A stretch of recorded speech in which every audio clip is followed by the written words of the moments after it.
Hello, thank you for joining us this evening. We have Public Works here with a couple of workshops.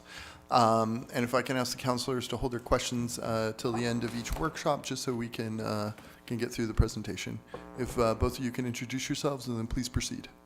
That would be great. Mary Ann Brenchek, the Public Works Director, and I have with me John Kaczynski, Environmental Services Superintendent. Awesome. So our topic tonight, the first topic, is solid waste collection. So it's part of the waste management process, and why we're here today is because we have a contract that's up. So we have an opportunity to have a 2-year extension, but we wanted to pause for a minute to look at the longer term options. And so tonight we'll go over the current, we'll go through. I don't see my PowerPoint up there, Dave. Did I do something wrong? Dave, if you could help me with the PowerPoint. We're looking Continue for to the talk, because I PowerPoint. can talk without slides, but our overarching goals for the solid waste and the collection is really to improve the image of the city. You see the first picture on this, the overflowing trash. There we go, right there. Thanks, Dave. Not the image that we want. And the other second goal with Public Works is to reduce the waste that we do have through recycling efforts, and we'll go through the options of how we collect all of this. Okay, so the current contract options and the cost of those. We'll go over options that are open for the different ways that you can collect a solid waste. The community outreach efforts that we have underway is ongoing, really. And then some recommendations for the council to consider. So again, our current contract is with COUNCILOR. It was with Pine Tree, and they bought out Pine Tree in our 5-year contract. We have a 2-year extension, so we're at the very end of our 5th year. What they do for us is they pick up the collection for trash and recycling. We have about 8,500 stops, and then they also pick up the schools and public buildings. So those have dumpsters, and they have that contracts all rolled into one. So there's no changes within the school. We're just looking at changes within the city operations. This is COUNCILOR's contract over the 5 years, and then looking at, with the 2-year extension, it's for only a CPI increase, so approximately 6%, but steadily increasing. And that was set in the contract, of course, 5 years ago. So as we all know, staffing, gas, everything has gone out of sight. So certainly we'll see an increase after this 7th year, but we want to manage that, of course. The 3 different options on how you collect trash is called the rear loader or manual collection, and that's 3 guys on a truck, guys or girls. And so you got a driver and you got 2 laborers out back. We have that contract right now. We've been doing it like this forever. We could do it, and you'll see in the options as we talk about later, we could continue to do that for another 2 years. But it's highly unlikely that we'll continue to do it after that, because COUNCILOR, our partner right now, is not even bidding on projects that are manually collected. And we'll look at, those options. Pay-as-you-throw is something the city has looked at before. They didn't want to do it, but I feel like as a new topic, you should know that that was an option. You pay for your bags. Everybody who, has the collection of trash, and we'll look at the pros and cons of pay-as-you-throw, but there's still some communities who still do that, and we'll get a list of what the other area communities are doing as well. Automated collection is the third option, and that's the trucks where you have a driver and an arm automatically comes out, picks up the trash barrel. We provide the carts for both trash and recycling. To look at manual collection in itself, the biggest con is the increase, and also who's going to take that contract. They'll probably eventually find smaller contractors to do that, but we're a big city. We need one of the major players, which is COUNCILOR and Waste Management. Those are the 2 big players. The shortage of staffing is a problem. Low probability of compliance. It pretty much is no change. There's no changes. We have problems with compliance now. We have problems with overflowing trash now. That's on the con side. On the positive side, people don't like change, right? So that's a piece of it. We know that our costs are set for the next 2 years if we stay with the do nothing, keep with manual. And of course, we want to stay with the same provider. When you look at pay-as-you-throw, and even though that was controversial for an option for Lewiston, it is the best accountability system. You pay for the trash that you dispose of. You buy every bag. It encourages you to recycle. There's higher recycling rates, but it's tough. There's tough sides to it. You have to partner with retailers to sell those bags. The affordability, you know, what happens, you give so many free, you know, those kind of programs. So there's a little bit of easier compliance, but the other con for pay-as-you-throw is you could never go automated, because they don't have a way to look at the bag color as they're automatically dumping them. It certainly may come down the road, because you can partner those two programs if you had that capability, but the trucks don't have that right now. The last one with the automated collection, you know, the pieces that you'll get on the pro side is it will look a lot neater overall. If you've driven through a community with all the same carts lined up, they're bigger sizes, you can go to a 96-gallon cart or a 64 or a 32. You're not looking at a man trying to pick it up, you know, so the injuries are less, of course. But it's more efficient. I know that you look at, you know, how will we get down this street, or how will we get down this tight alley? We find ways to do that. There's different size trucks. There's certainly ways that lots of cities have looked at how to get that done. And if there really is a pinch spot that we couldn't get to, there'll be some that might get a manual pickup, but the majority and most all of it would be automated. The con on that is you gotta get that one-time cost into buying the carts for everybody. We'll look at how to possibly do that. Tight spots are also a one-way street. So if you have a one-way street, everybody's trash is gonna have to go on one side of the street for that one day a week. The people who live on that side may not like that. We don't have a lot of one-way streets, but we have a few. And then, you know, the tight areas and parking, will there be any parking that we need to take away so that we can allow for this? Does the parking your trash day, no parking on that side of the street? You know, so there may be some parking pieces. But overall, it's manageable. It's manageable. So that's, you know, the three options that we have, and looking at a little bit of the pros and cons of both of those.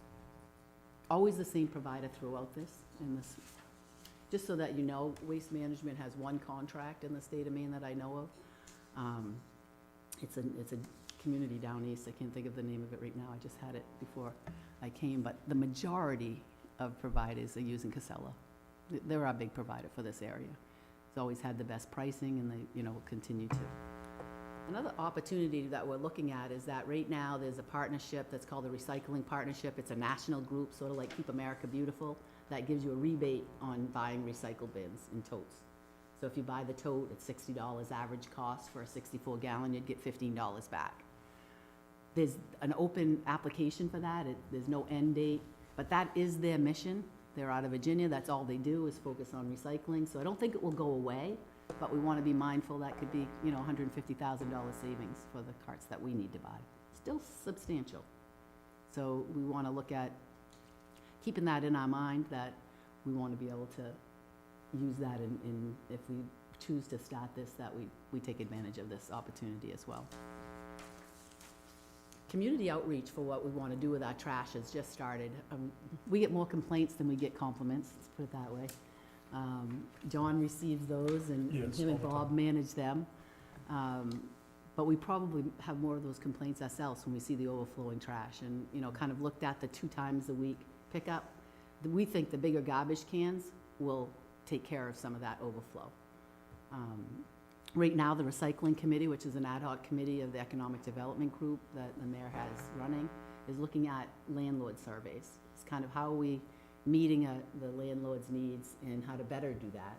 And for those of you that don't know, or those of you watching, if you have a single family, you come under regular trash pickup. If you have a 2-family, you come under regular trash pickup. If you have a 3-unit and you're owner occupied, you come under regular trash unit. You'd get the carts just like everybody else. If you're a 3-unit and not, you know, an owner occupied or more units, you opt in or out of a program with us. It's your choice. We have quite a few, I think 860 or so, Something like that, yeah. multi-units that have chosen to take that program. I think you would get even more with the automated trash pickup. But that's a rate that we get some income from. So there is some revenues that come in from the multi-units. So the Recycling Committee will do that survey. The Bates students will look at residential surveys. We're working with them in the spring semester to do trash audits and education, work with the middle school students, and come up with some social media pieces for us to use for educating families, really. And then the city, we do have the dual marketing director, so bringing Angie and Dottie together with us to kind of look at some ongoing digital outreach, not only for surveys, but, reminders. So that's what we have so far. And of course, we have a log of what are the complaints that have come in from trash. A lot of those are from apartment owners that, feel that heavy item pickup should come back again and things like that. But the overflowing trash is a challenge for them as well. They try to manage that as best they can. Here's a snapshot of what other communities are doing. There currently is 4 communities still doing pay-as-you-throw, but as you notice, 2 of them are looking at doing automated collection for next year. The bigger communities doing automated already is Portland, South Portland, Bangor, Biddeford, Saco, Kennebunk, Scarborough. It's all being done by Casella. When they do a new area, of course, they need to buy new equipment, so there's some lead time in that as well. And I think I did say in the memo that I wrote you, it's not about if we want to do automated, it's when do we want to do it? So as we look at options, it's about timing and when you feel is like the best time that you would like me to try to negotiate that for the city. So moving into different alternatives is just the general piece of, do we look at, taking advantage of that $15 rebate? Again, we have 2 years of keeping it as it is if we want to. It's set at 6% increase, that's it. We've got those rates already set. The first alternative says, let's just take the year to make the plan and take that second year and create a new extended contract with automated trash pickup.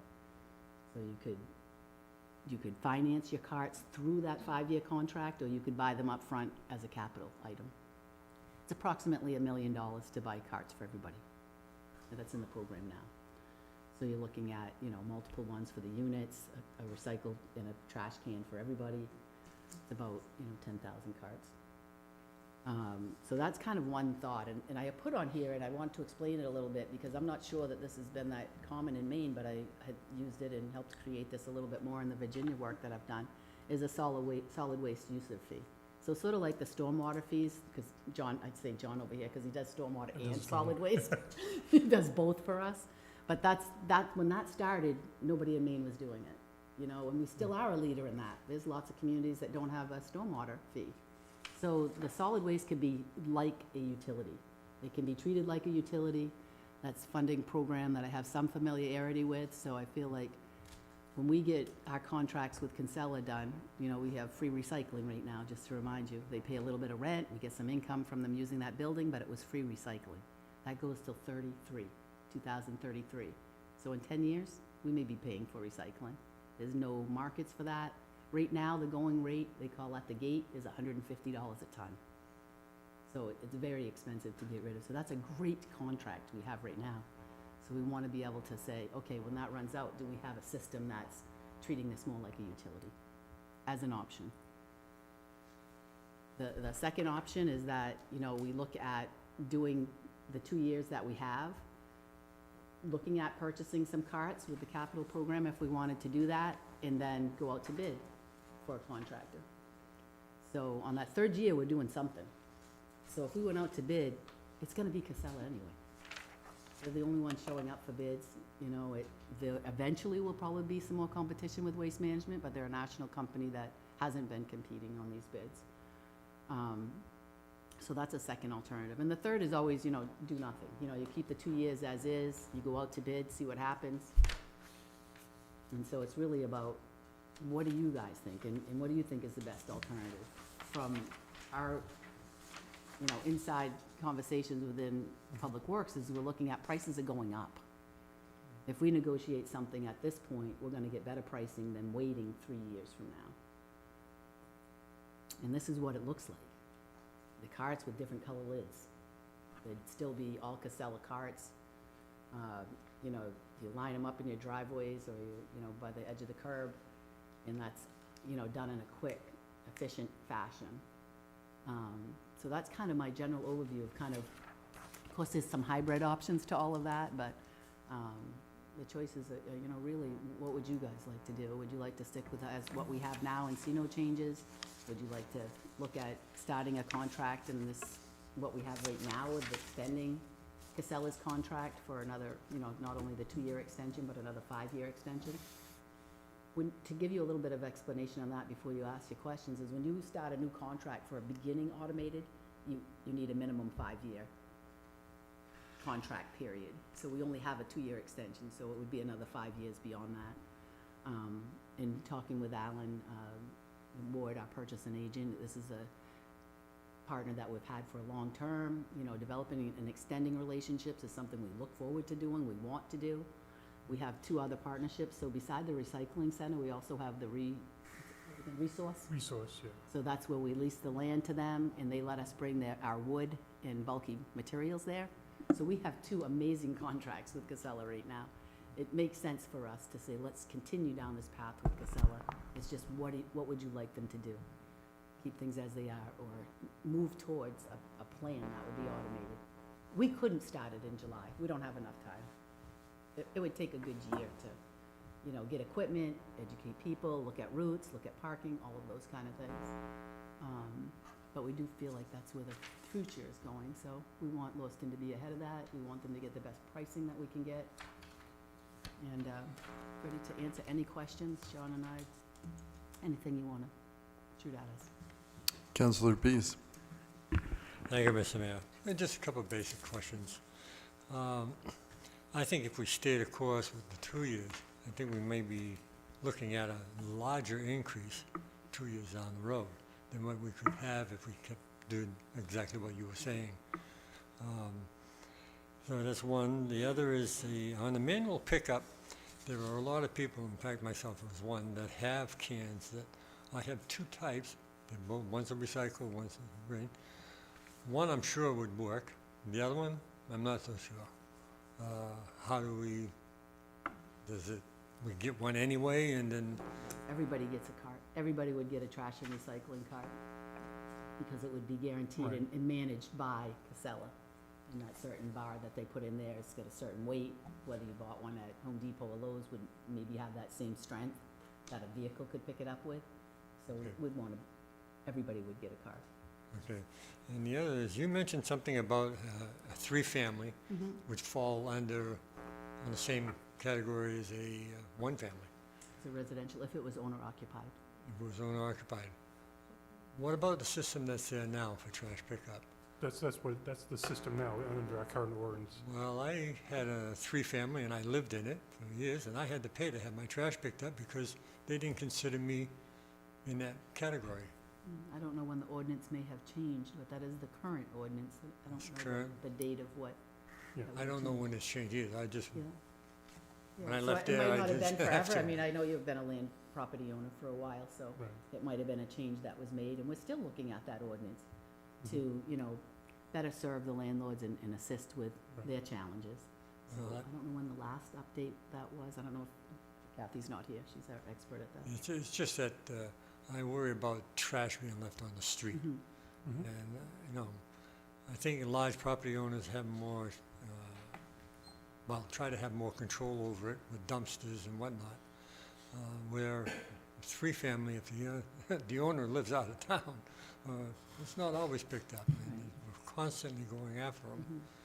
Mhm. So I want to make sure that we at least get that straight so that we can have some people pick them up. Mhm. Other than that, thank you for your presentation. Mhm. Councilor Jelinek. Thank you, Mr. Mayor. I'm glad we're talking about this. I think this is important, and I will say that, you know, when I first came into office, that was one of the complaints that I received the most was about trash, so this is an important topic for sure. I really like the option of the automated collection, and I appreciate you outlining the pros and the cons, so thanks for that. When we look at the communities that are currently doing automated collection, wondering if you've had opportunity to talk to their public work directors or their folks to see if there's been what kind of feedback you're getting, because those systems have been in place for a few years. Yeah, some of the feedback is there's different options to put sensors on them where they can weigh, they can actually calculate the weight of each one of those. Okay. And that system has fallen short. You know, the technology, it's hard to keep up with technology in general, so you can imagine it on a trash can. But the ones that have used that sensor piece have said the software end of that isn't worth it. Just go with the straight barrels. And that, you know, that's the biggest feedback I got on things that didn't work. Anyways, that trash is weighted at the scale at the disposal at MWE. Mhm. So that, you know, they weigh the truck in and out. Yeah. So that's the simple way of doing it. Councillor LaChapelle? Okay, thank you. Yeah. Thank you. A few questions. What is Casella really pushing? What's their, are they trying to say to everybody within 10 years, we're all going to be automated? What is their company line at this point? I just talked with them today, is that they are not bidding on any manual contracts at all. Okay. They're just bidding on automated. But they would allow us to go a 2-year extension while we're Right. transforming into, And they just said still highly unlikely that would bid on a third-year job to stay manual. okay. Now, if you go to the automated, that is not going to be buying the bags also. Right. It's No. just right in that, and each residential home has one, or can you buy 2 if you want? We can decide that. We can decide that. You know, if it's so many kids in their family, they get So- 2, or is it a bigger can for recycling than it is for trash? I kind of like that method. It encourages people to use more recycling. So we can decide that. I mean, generally, it's 1 for each family, but you know, you get a couple that recycles a lot, they don't even need to put their trash can out every week. They may like a 32, where other families have a lot of kids or babies and they need a couple big ones, or they need a Can you, 96 and a 32. can you move Flip the side. mic closer to you? Thank you. Yep. So I think we can take that as a case-by-case basis, but generally, everybody would get 1. I would really, 64s, probably. I would really like to pursue the thought of the fee base. I love that idea, Solid waste.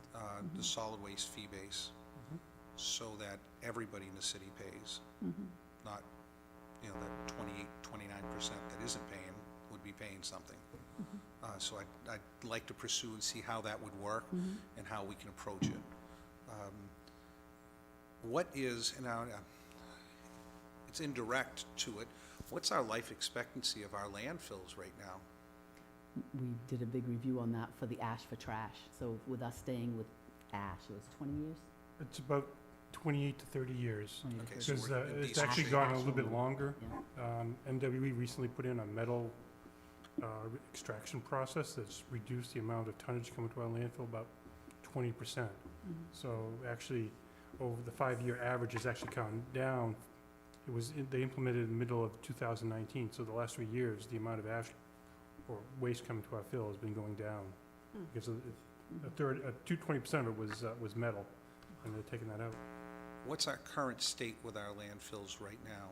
And it's a 2-part question, because I just recently, this whole Finland thing with the methane, what is the gas that's coming out of those pipes in the landfill?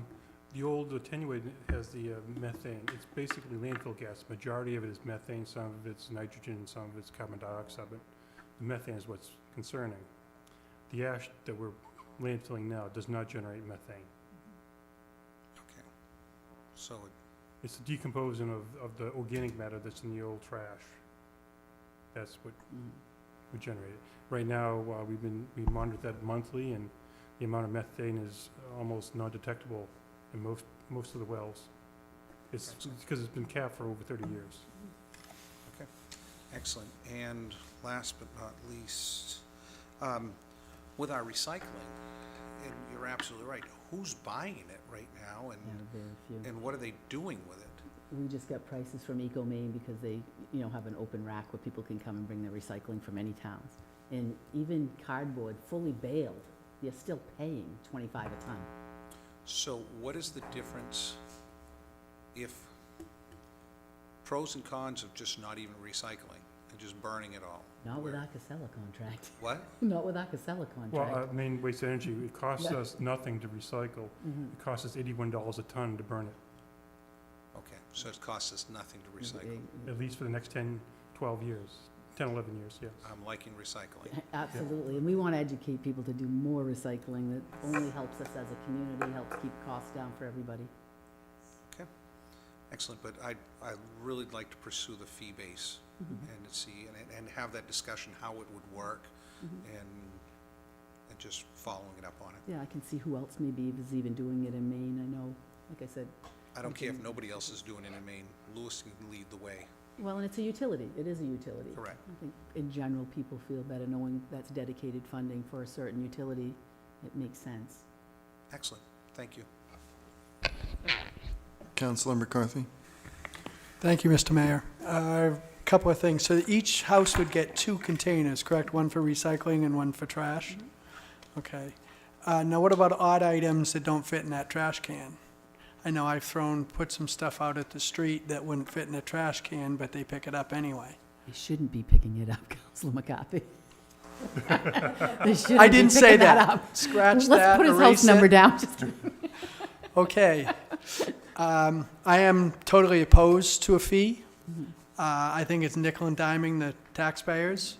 I know there was a lot of blowback on the rain tax.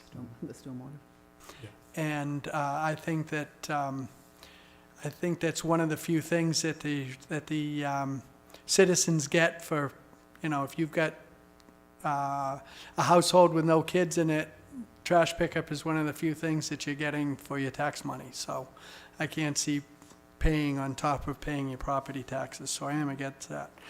The other thing is would it be possible to continue pickup the way it is now, but negotiate the contract now for the contract extension now, so we would know? Correct. That's what we would do. So we could continue for 2 years on what we're doing, but negotiate now for the 5-year period after that? Yes, I we think that's could. the idea, Yes, yes. we could. Okay, so we would know up front what we're looking at for costs. Right, because they'd have to buy equipment and totes. And Yeah. again, the still recommendation is to start it on that second year. You get better pricing for your next 5 years if we started a little earlier. I guess it's a 6 of And 1 FY because it 24. extends out the 5-year contract one more year too, that locks in the price, so you can look at it either way, I guess. Okay, thank you very much. Councilor Harriman? Thank you. Thank you both for being here. I guess I would concur with a lot of my colleagues here. I think it comes down to a choice between basically when we go automated. I feel like the pay-as-you-throw, while it has its merits, it would be where it doesn't mesh with the automated pickup. It would be kind of foolish to change to a completely new system and then change to another completely new system shortly after. I just have a couple other sort of tangential things. It would be nice to have more of the large item pickups. Mhm. I know we've had that happen with, I believe Healthy Neighborhoods was the one who sponsored the most recent one.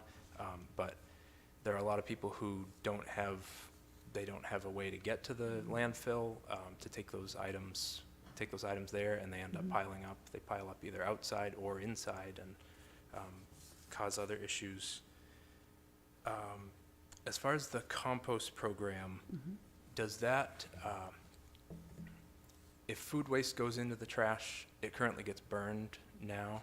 Gets weighed and then burnt. Okay, so we're paying for it. We're paying by ton, so and yes, it's heavy and it's to it's- our advantage to get people to recycle or compost. Mhm. We tried the program up at the solid waste, feel like we need to do more education with it and teaming up with the Lots for Gardens who do some of their own composting, but where people might take it to more locally based instead of the transfer station. We're at the outskirts of town, and not a lot of people want to come here to dump a bucket of food waste. We were getting 1 or 2 buckets a week and spending hundreds of dollars. It was, Yeah, it's not that was worth very it, yeah. expensive trash to dispose of. Yeah, that was gonna be my suggestion, is to have things that are Yeah. more in town, that are more easily accessible for that. Yeah, that's what we're looking at. Like I said, teaming up with some neighborhood locations that could be monitored, so it just isn't filled with anything but. Yeah. But it could still get that rotation pickup. It's pretty inexpensive to get it picked up on a little cycle.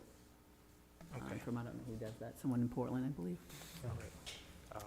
I think that's it for now. Thank you. And your answer, as a response for that heavy item pickup, we are kind of looking at a hybrid that would be similar to what the Healthy Neighborhoods did, but on a monthly basis as a partnership.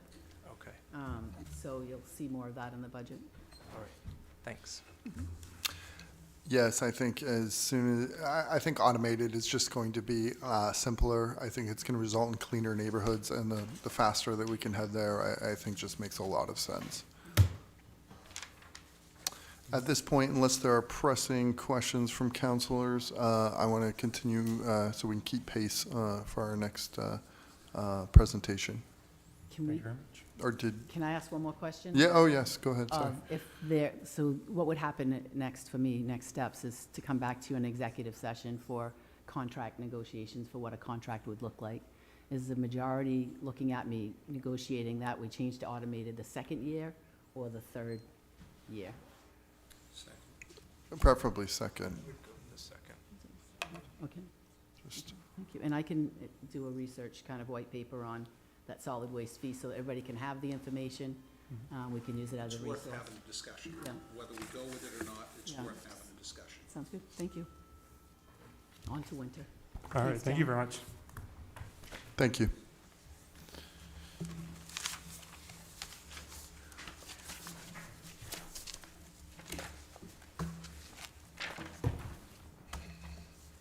Two of my favorite topics. Didn't say Mary Ann Brenda with winter operations, but I have a new guest with me, if you want to just introduce yourself, Reggie. Reggie Poussard, Highway Operations Manager. So, winter operations has got a couple different ongoing challenges with us, but every winter's different. You know, I think you've got all your tools in your tool belt, but you're still gonna have to respond to whether it's icy winter, whether it's a snowy winter. We have a general budget that covers an average of what the storms have been like in the last few years, 5 years. Reggie's been very intricate with the budget process. This is his second year of really handling it on his own this year, so that's gonna be good. But winter operations hits economic development. It hits safe and efficient mobility for all users. That's the key of why we do it. So when we look at the options and how we deal with the city, how the routes are, you'll get that underlying, I don't know why it went back. It ties to the downtown operations and economic development, as well as people visiting all areas of the city. But safe and efficient mobility for our residents is on the top of that. I can see when I don't move my head, I'm pretty good with this microphone. Just stay like this, right? I'm Italian, can't help it. So the pieces that we're gonna talk to you about today is some of the statistics of what storms look like for us in the city of Lewiston. What has it been like for, the towing for the snow? Our operations, and Reggie's gonna give you a little bit of an idea of kind of what is it that we take care of and how is that split up? And some of the operations on how we strategically look at that. And then I'll get back into some challenges that we have and some opportunities. And I'll let Reggie start off here with a little bit of explaining what do we take care of for winter operations and how that's separated out. So we take care of 192 centerline miles. Basically, that's looking at every road in one direction. So to get a true estimation of that, of what we're actually plowing, would be to go in at least two directions. And sometimes if you had more lanes than that, it would be more, lane miles. But on average, it'd be about 384 that are actually plowed. Fun fact would be, if we were to plow from Lewiston, we could plow all the way to Woonsocket, Rhode Island and back, if that gives you any idea of how many centerline miles that actually is. Sidewalks, we plow 81 miles of sidewalk. Another fun fact on that one is that would be from Adams Avenue to South Portland Public Works. So that's quite a task to plow that many after we've had a large storm. We have several parking lots that we plow as well, about 500,000 square feet that we plow. Some of them are plowed directly after the storm so people can hurry up and get in their municipal lots. Some of our public works lots get held off till the end, and we cannot do those last. And this is the only area that we have a contract with. So we have some contract help for the parking garages, but it's very difficult to get other sections or take a route and to contract that out because we need the flexibility to be able to cover for each other and switch routes, switch drivers. So we're trying to think of ways to expand on that parking lot area that might be more contract help. or other specific tasks. So we weren't successful in trying to contract this out as far as an operation or any part of the operation beyond the parking garages. The number of storms that we have, the first chart over here kind of gives you the snowfall, the plowing, sanding events, and then total events. Now, this is the math girl in me, but just look at the pattern. So, of course, it depends on the snowfall that we have, on what follows with how many plowing and sanding, but we do more labor sometimes with a ice event than we do for a snow event. So it's not a direct correlation of, we know we get this many storms, we're gonna have this many labor hours. You never know. And it depends if we're treating it well, we can get that melted a little bit before. It helps the plowing and scraping down to black easier. But the average snowfall is 63 inches. That's over the last 5 years. Average plow events, 14. And the average sanding events, you can see how that's, doubled. We put the sanders out first. Reggie will explain that a little bit about how that works. And then the total events for a season is 43 in a winter season, which can be any time from November to May, right? We just got to be ready. Managing the parking bans, we've done a better job with. Just wanted to give you an idea of how many tickets went out, from, 2018 to last year.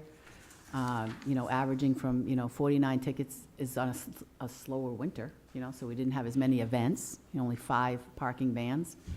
But overall, parking bans help us be more efficient with plowing the roads because the cars are out of the way. So it cuts down our routes, makes the time where they come back to that same spot again quicker. The police department work close with us, hand by hand, to kind of contact all the towing companies that we have. You have to be located in the city of Lewiston to be a tow driver for us. We used to call them as we get car by car. So last year we started a new program where they line up. So they all line up on Park Avenue, and we just send them out, next truck, next truck, next truck, and they get back in line. So we're trying to find more efficient ways to even do it beyond that. For instance, if we had a spot where they could bring cars and then bring them to their lot later, then we could get the cars off the road so that we could get them plowed. And we've closed, the parking bans early. If we don't need it and the storm has changed, we change it. So we only do it when we need it. We need to encourage people to get off the road, and the police department doing their job and more efficiently when the people are already in compliance. So we battle with this. We know it seems like a lot of tickets. We don't want to give them. It does, bog down the police department with their staffing as well, but we try to do it as efficient as we can and on shift changes and, like I said, lining the trucks up. We're already in contact with the plow drivers. Police department calls them, makes sure they have their drivers in place. So we're already underway with that, obviously. And then I'll let Reggie explain a little bit more about how plowing operations works, and I'll kind of toggle through here. All I can say is when we look at the vacancies, that is a moving target. We've had 18 people leave the positions since January, 9 full-timers and some part-timers. But some of that's due to retirements. We've got 3-4 people retiring at the beginning of the year. So there's still a lot of movement. But Reggie can kind of explain a little bit more about how the routes are and how we split up the city. So for a typical storm where it's going to turn out as maybe a little bit of freezing rain or some light snow and then moving into a plowable snow, we would have one of the district supervisors call in dedicated sanders that focus on treating the roads and getting that salt on the pavement as soon as possible so it prevents bonding of the snow onto the surface, which makes cleanup a lot faster at the end. Then when it becomes more of a plowable storm, we call in the other supervisor, and they all call in all the plows. They have 13 individual routes on each side of the city, and 2 tandem routes on each side. Typically, we use all 18 people for this first round. Sometimes if we have people out sick or different things, truck breakdowns, we make adjustments on the fly to be able to continue providing the service to that particular route. And almost every division in Public Works helps with winter operations, from the dispatch to everybody but engineering, really, and admin. This is the city layout. It's kind of broadly, kind of how we split the city down the middle and different supervisors on different sides. So this is the map of the city, and then it kind of shows the separation of the different districts. District 1 would be the north side, and District 2 would be the south side, and District 1 is also the immediate downtown area. So the supervisor basically is monitoring all the roads in that particular area. And as you could imagine, it's quite a lot to manage during a big storm. So they're on roving patrol the whole storm, communicating with drivers. Drivers are communicating their breakdowns to the supervisor so he can get other trucks in there to keep areas opened up, different emergencies that come up, dispatches, relaying that to the supervisor, and he's dispatching plows to those areas to, cover any immediate needs as well.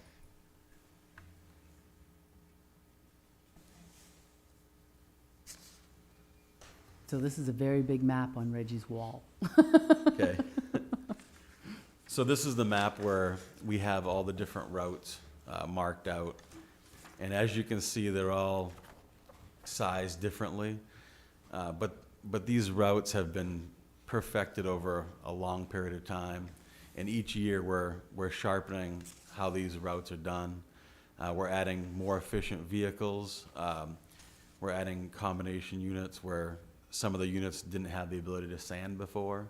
So we're adding combo units that can do both. So that's helping with the operation too, as far as getting done, once it stops snowing, getting everything usable sooner.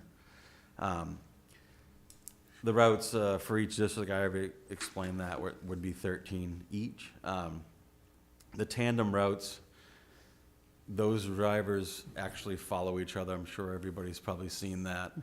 The reason for that is on some of the busy priorities, if you don't have two trucks together, it would create a hazard for traffic with the ridge. So we try and plow one continuous motion so we can get that street scraped as quickly as possible.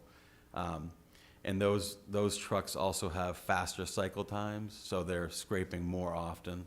So we keep those main arteries going much sooner than the other secondary residentials. Shortest route is about 4.1 centerline miles. The longest route is about 15.7. Some of the country runs obviously have more mileage, but there's less traffic and things to deal with, so time-wise, they end up being about equal, even though they're different mileage. The average route is about 7.39 centerline miles. Okay, thanks, Reggie. Some of the challenges we have are staffing, materials, and technology. We'll go over these a little bit in detail, but with staffing and kind of looking at what we have for our downtown operations is probably the biggest conversation within winter operations this year. We're very conscientious of the businesses being open and the removal to be at night. Right now, we have a dedicated team that would stay on that night shift with a supervisor and 7 employees. And you saw the openings that we have, and we still have more openings than that, is that we need to try to look at moving all our employees to the day shift and then doing the night cleanup together as a group. I know that there's some, concerns with that. I did talk to the downtown business group.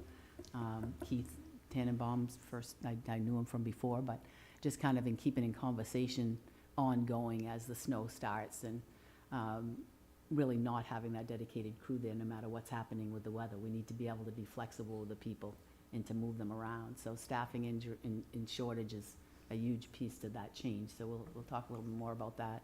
The salt costs, Reggie will talk a little bit more about the brine system, where we are with that, how that works. We've gotten some savings in this budget, due for a couple different reasons, but looking at continuous savings in that as we end up using brine as an alternative for the right temperatures and at the right timing. And again, technology. Technology, we have started with some of it, hasn't worked great. So we'll talk to you a little bit more about opportunities to improve on that. So GPS tracking for our trucks has had some issues, as well as, not all trucks have it. And of course, technology changes, so we might need a different software than what we're running right now.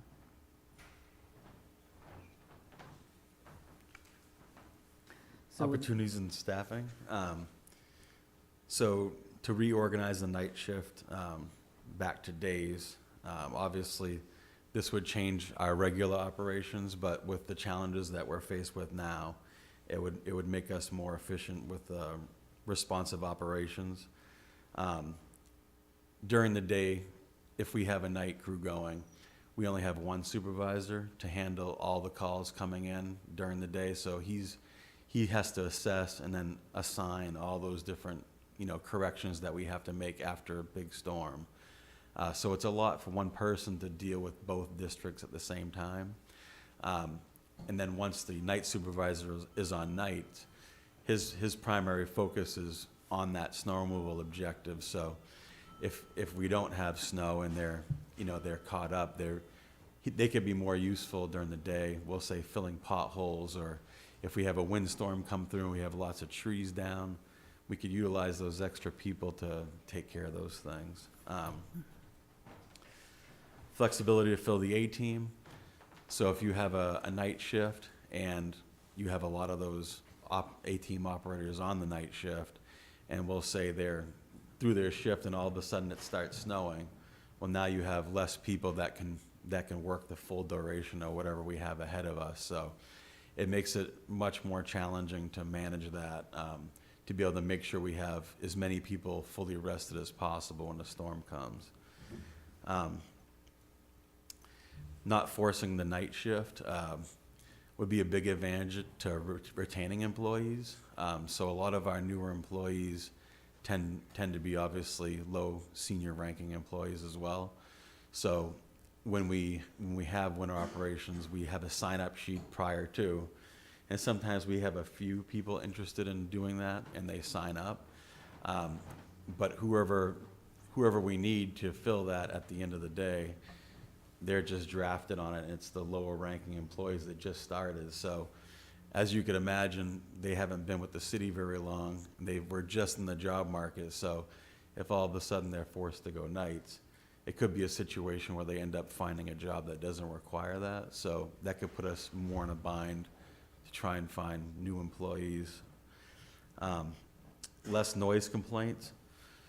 So if we focused on doing snow removal in large groups and do it very quickly, it's less nights actually doing it. When we do Lisbon Street with a small 7-man crew, it takes several nights to get it done depending on how much snow we have.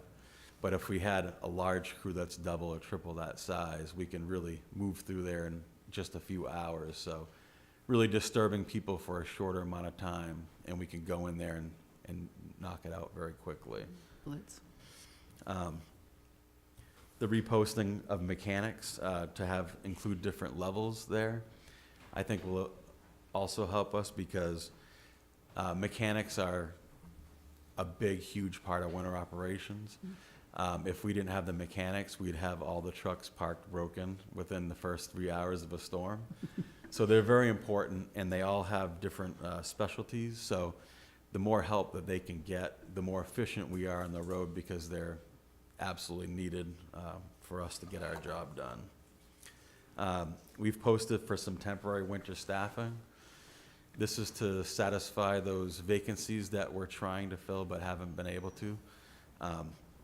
This is people that would be used on an as-needed basis.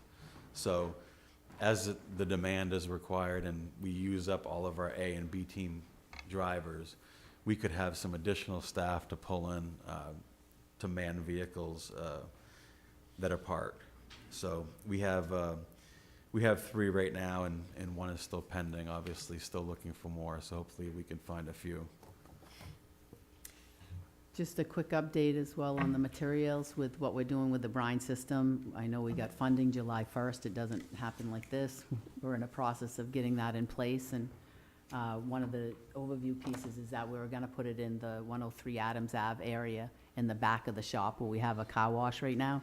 But it also is part of our energy program to put a waste energy fuel, waste fuel system back there.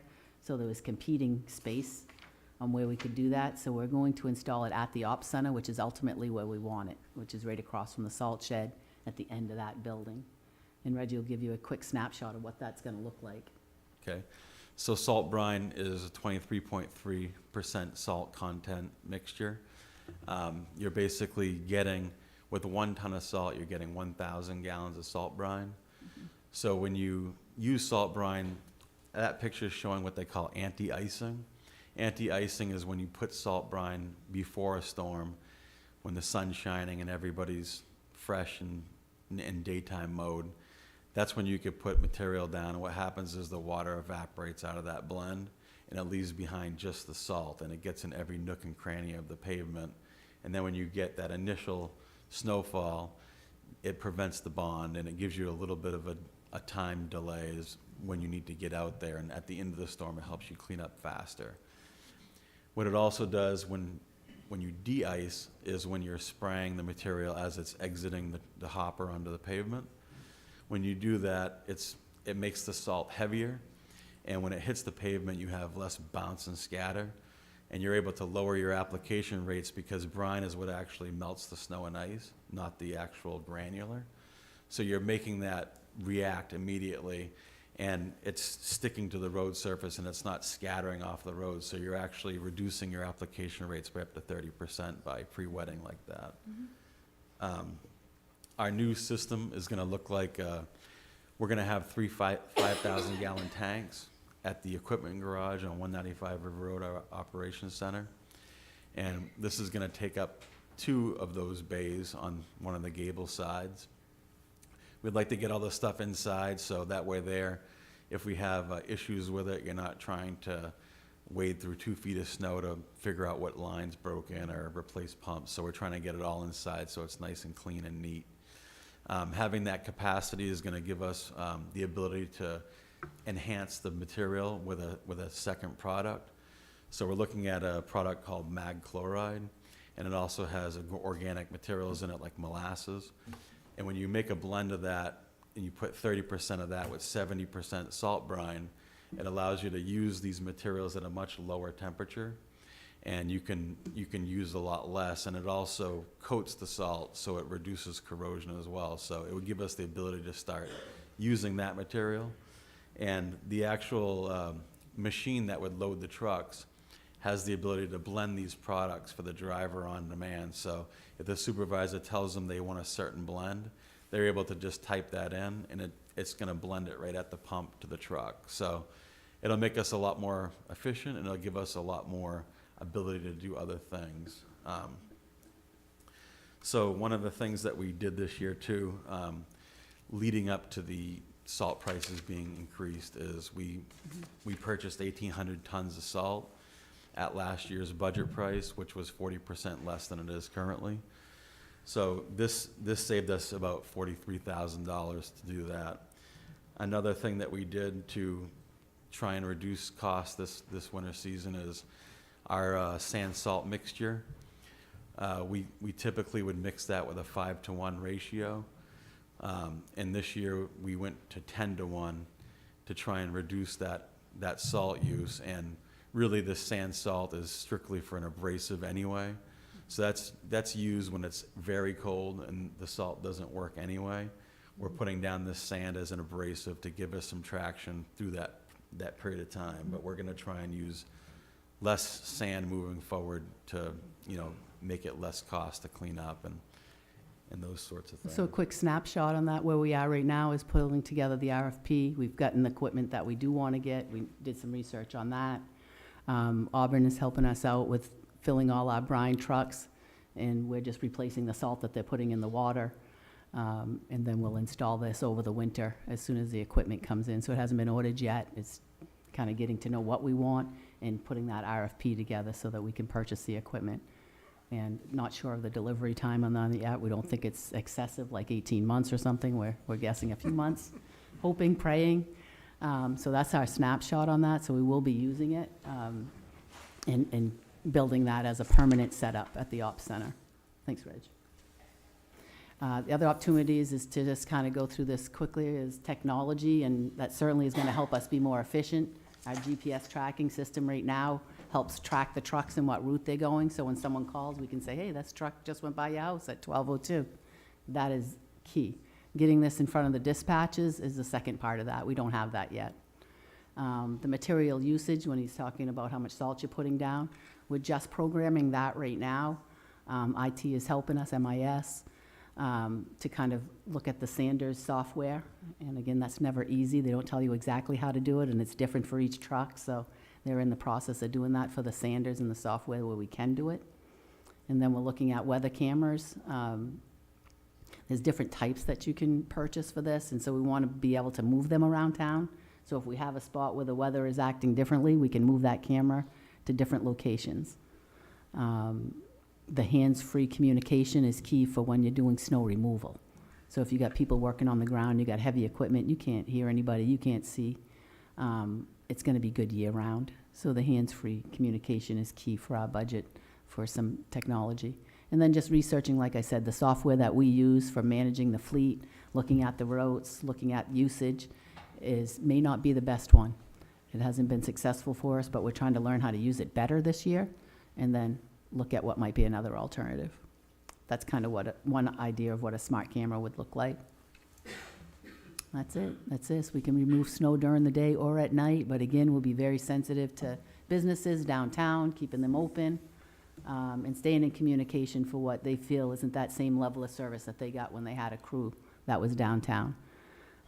So we want to be sure that we continue to do that, keep the edge of the sidewalks clear when people are getting out of their cars trying to get into businesses, and trying to balance that with daytime hours where the stores are open.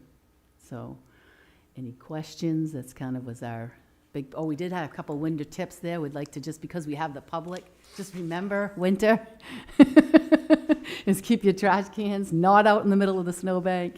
Shovel. When you got a plow truck going down the road and the blade is down at your driveway, you want to shovel to the spot that it would hit second so that the snow is moved away from your driveway. So many people are not cognizant of that. So just a little hint on that. Again, parking in our parking garages, move your cars early, and just don't forget that sledding hill at McGraw Hill. It's lots of fun things in our community for the winter as well. Now I'll let you ask any questions.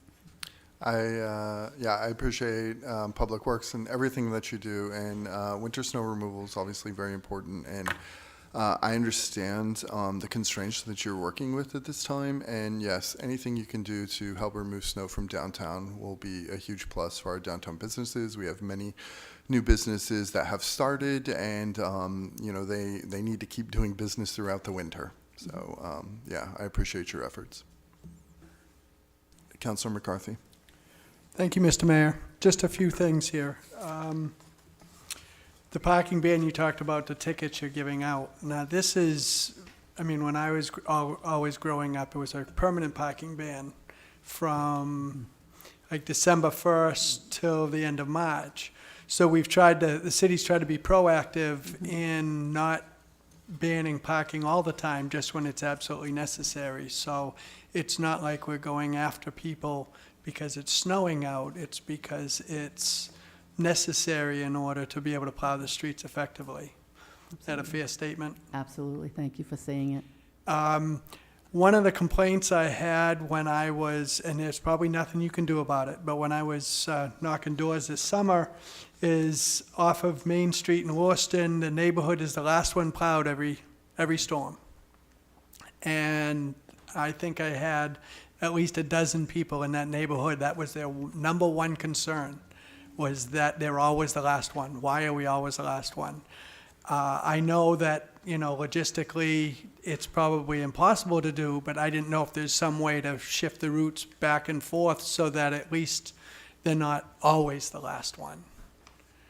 Yeah, obviously, we try and get everybody in a reasonable amount of time so they can get to work on time and all those sorts of things. But somebody has to always be last, and I understand, where you're coming from.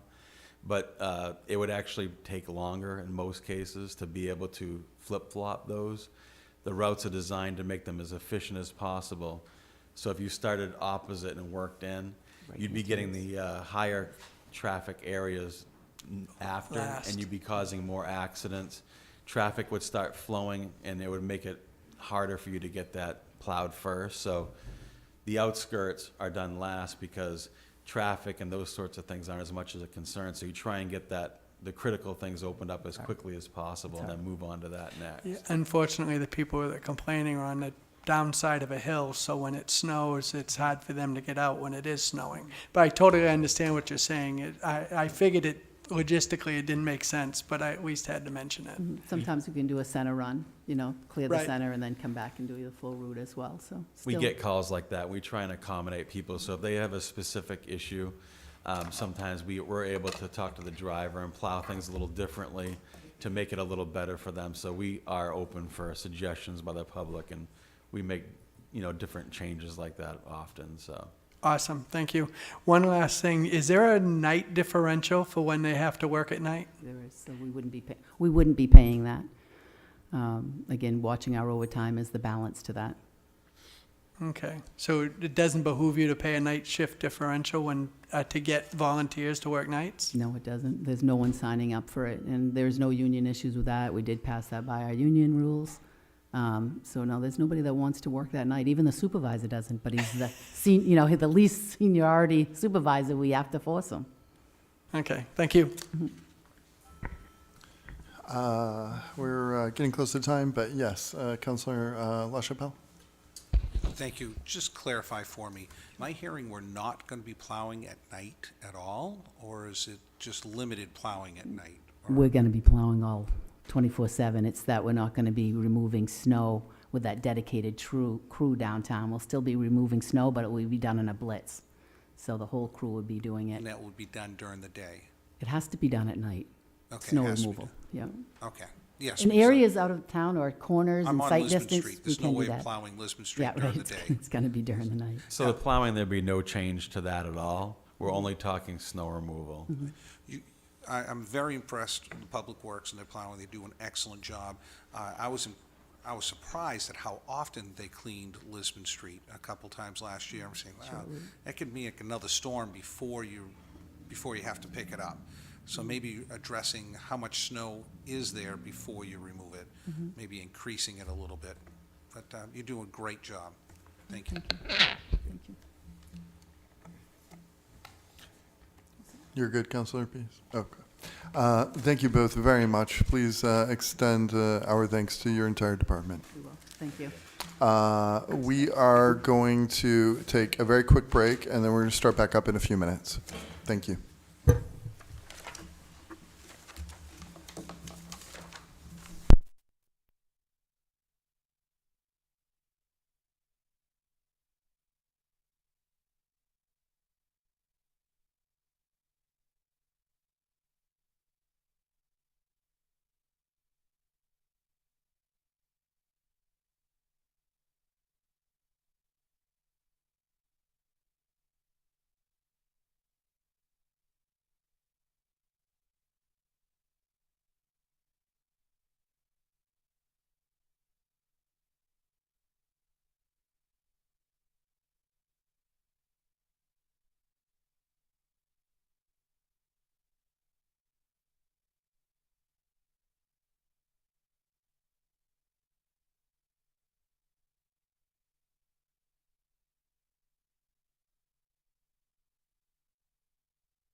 Hello.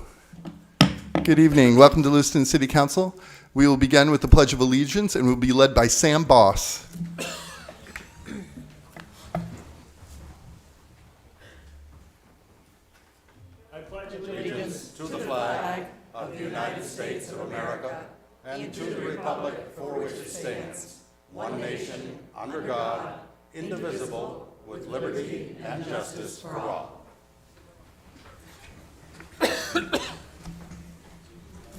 We will begin with our Lewiston Leads program, and if I can invite Darby Ray up to the front, that would be great.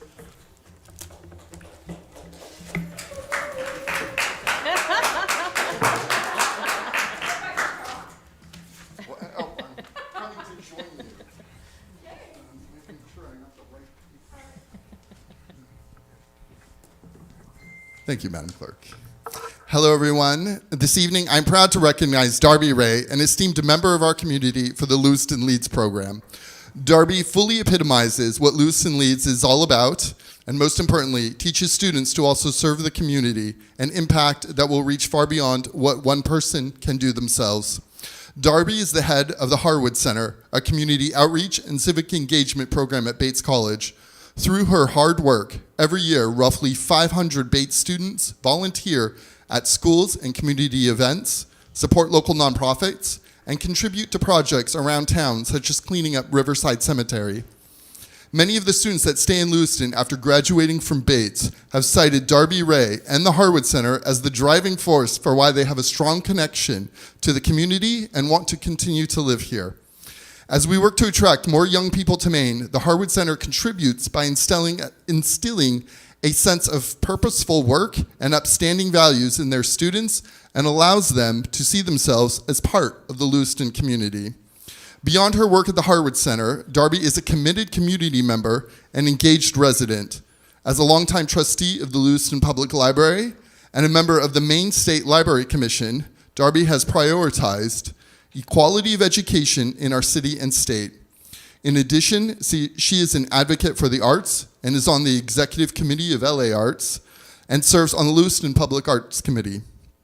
Last but not least, Darby focuses on improving BIPOC workforce opportunities by being a member of the Working Communities Challenge Core Team and sitting on the executive committee of Healthy Neighborhoods. Darby Ray is an incredible gift to Lewiston, and this city would not be where it is today without her tireless commitment to our community. She sets an amazing example for her students and countless others in Lewiston. Thank you, Darby, for being a leader in our community for the past decade. You've made a positive impact on the many aspects of our city, and I'm so pleased to recognize you for Lewiston Leads this evening. A round of applause for Darby Ray.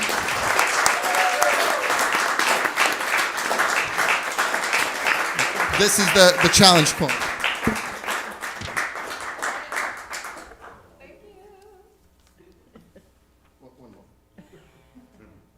Shout out to all the amazing community partners who make our work possible.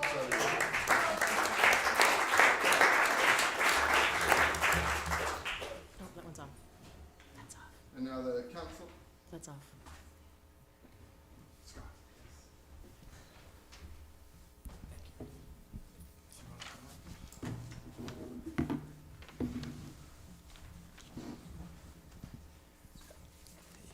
This month, I'd like to recognize Johnny Clark for his work with A Hand Up. Johnny is the co-founder, owner, and executive director of A Hand Up, which operates several recovery and reentry houses, including one right here on Bartlett Street in Lewiston. This 24-bed house serves men and women recovering from substance use disorder and provides a safe space with community support while also partnering with many different service providers to help residents gain the skills necessary to lead healthy, productive lives. I went to A Hand Up's grand opening party this past September, and I was especially struck by my conversation with Susan Bergeron, who said when she was growing up here, 87 Bartlett Street was where people went to get their drugs, but now that same address has been transformed into a place of recovery and positivity for the neighborhood. Johnny himself is formerly incarcerated, has also been in recovery for about 3.5 years, and has dedicated his life to helping those who suffer from substance use disorder become the very best versions of themselves. He's a certified intentional peer support specialist, registered recovery coach and coach revisor, behavioral health professional, and a licensed certified alcohol and drug counselor. He also works for Maine Prisoner Reentry Network, providing peer recovery support services. I'm honored to present Johnny with this Lewiston Leads Challenge coin in recognition of all the work he has done and continues to do for the people of Lewiston.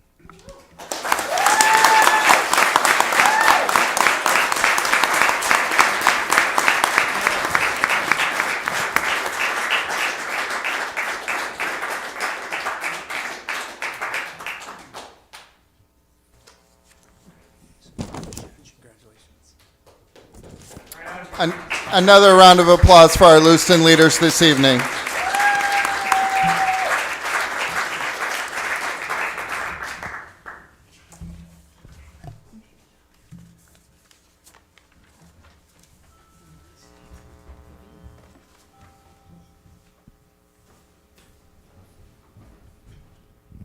So recently, Mainebiz announced their 40 under 40, and I would like to bring up John, Jen, and Abdikadar to the front.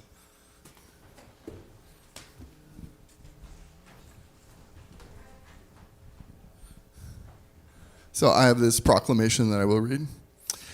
Recognizing Mainebiz 40 under 40 young professionals positively impacting Lewiston.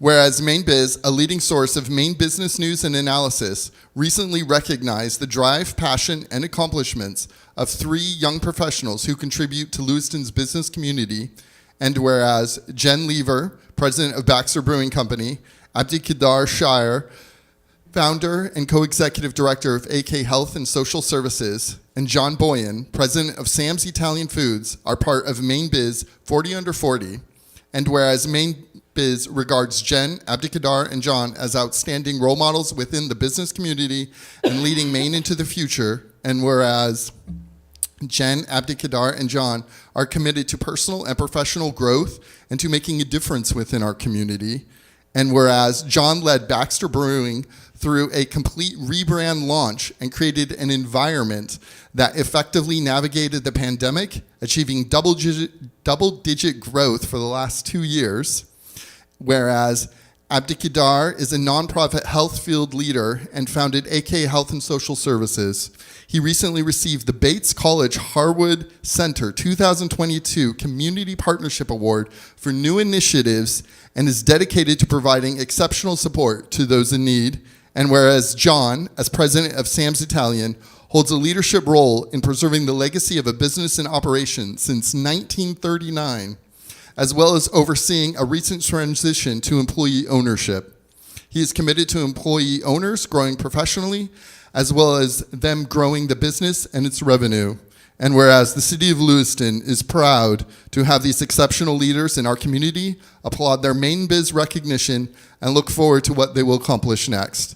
Now, therefore, I, Carl Shaleen, Mayor of the City of Lewiston, do hereby officially recognize Mainebiz standouts, Jen Lever, Abdikadar Shire, and John Boyan for continuing to make Lewiston a great place to do business and thrive.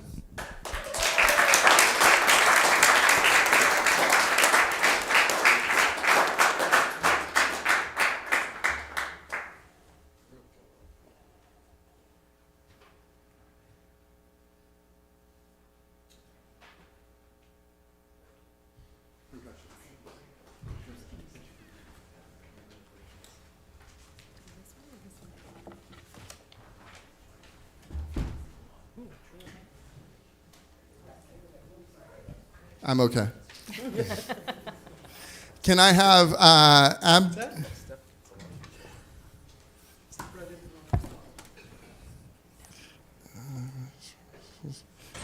Abdul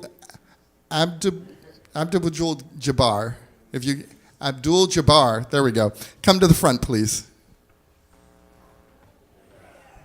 So Abdul Jabbar is a member of the Lewiston High School soccer team, varsity team, correct? And they were playing against Auburn's soccer team. And that was at, Central Maine Community College. You guys won that game. Congratulations. And afterwards, there was a poignant moment where Abdul Jabbar comforts a team member on the other side over the loss. Just as such an incredible display of sportsmanship. And can I have that? This image was captured by Russ Dillingham of the Sun Journal. And you can see there, Abdul Jabbar is in white. And who's in red? Abdi is in red. And just, just an incredible display of sportsmanship. And I would like to recognize him this evening.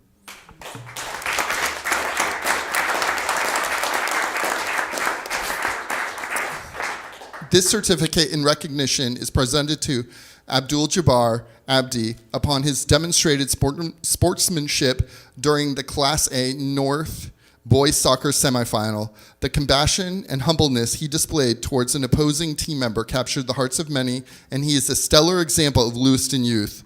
Abdul Jabbar is indeed a wonderful role model whom we can all learn for. Well done.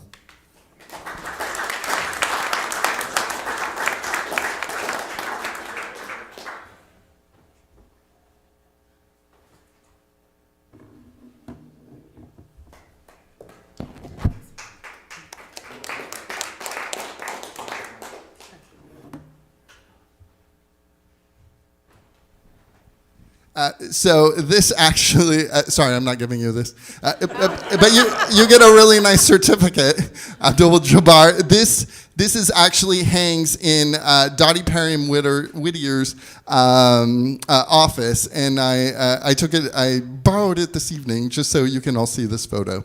Thank you so much. We can certainly get him one if you'd like. But we will. I'm understanding here from city staff that we will be getting you one. Thank you so much. Another round of applause for Abdul Jabbar.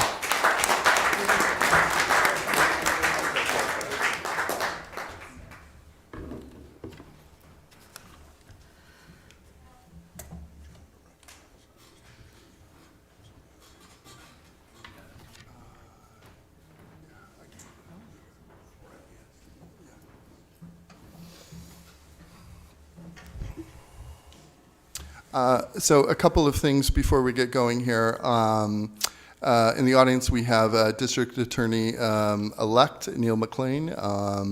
Thank you, congratulations, and thank you for serving. And then we had a community member pass away this weekend. Omar Osman, he was a member of the Lewiston Youth Advisory Council. I attended the service today, and it was very sad, but very beautiful. There was a huge outpouring of community support, and I would like to have a moment of silence for him now. Please join me in a moment of silence.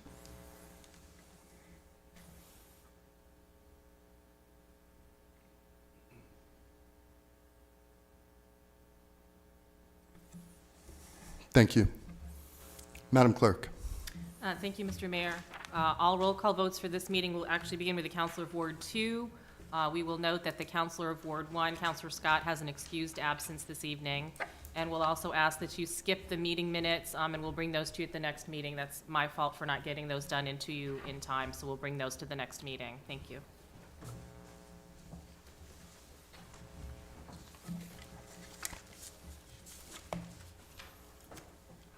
It is now time for public comment. Any member of the public may make comments regarding issues pertaining to Lewiston City Government. This period is reserved for non-agenda items. Public comment is also allowed during individual agenda items. Public comment is limited to 3 minutes per person. Please state your name for the record, and please indicate if you are a Lewiston resident.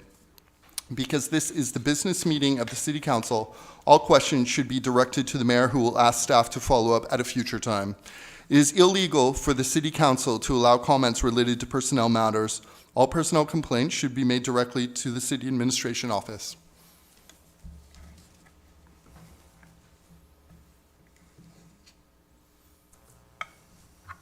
Seeing no public comment, Madam Clerk, the first agenda item. Sure. Item number 1, public hearing on application for a new liquor license and special amusement permit for live entertainment for Inox Entertainment LLC, doing business as Afro Taste Restro and Lounge, 134 Main Street. Requested action to authorize the city clerk's office to approve a new liquor license application and special amusement permit for Inox Entertainment LLC, doing business as Afro Taste Resto and Lounge, 134 Main Street. So moved. Counselor Jelinas, followed by Counselor Pease. Discussion among the council? Counselor Clement. Thank you, Mr. Mayor. I'm wondering if the applicant is in the audience tonight. We have a few questions on the application, more housekeeping than anything. So I don't know how you'd like to proceed on that. I would be happy to ask those questions. Yeah, I think perhaps if you can step up to the podium back here. The table either way.